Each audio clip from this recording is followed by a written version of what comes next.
રાજ્યની નગરપાલિકામાં સરકાર દ્વારા મહેકમ ખર્ચની મર્યાદા નિયત કરેલ છે, જેમાં મહેકમ ખર્ચની મર્યાદા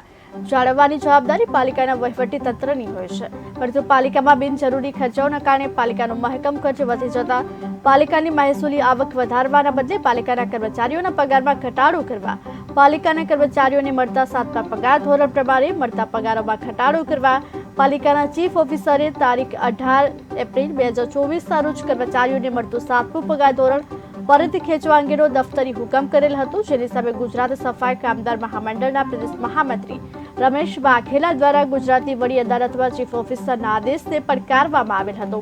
જેમાં ગુજરાત હાઈકોર્ટ ખંભાળિયા નગરપાલિકાના ચીફ ઓફિસરના તારીખ 18 એપ્રિલ 2024ના દફતરી હુકમ સામે આજરોજ 24 એપ્રિલ 2024ના રોજ મનાઈ હુકમ ફરમાવતા પાલિકાના કર્મચારીઓમાં આનંદ અને ખુશીની લહેર છવાઈ હતી। ખંભાળિયા નગરપાલિકા દ્વારા છઠ્ઠા વેતન પંચમાં 7મું વેતન પંચ રદ કરી અને મૂકવામાં આવેલા એ હુકમ અને પરિપત્રને વિરોધમાં ગુજરાત હાઈકોર્ટમાં અમે પડકારેલ। અમને માનનીય હાઈકોર્ટે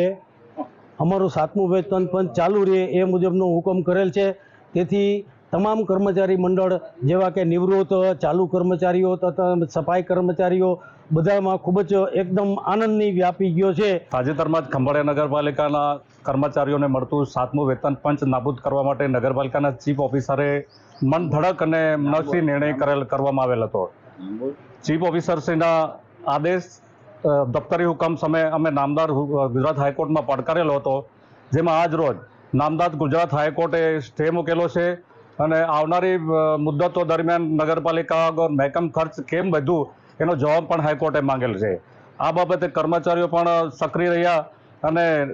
ફરીથી કર્મચારીઓ નગરપાલિકાના નિવૃત્ત કર્મચારીઓને જે 7 કરોડ રૂપિયા જેટલી માતબર રકમ નગરપાલિકામાં અનામત ફંડ તરીકે કર્મચારીઓના ફંડ તરીકે પડી હતી,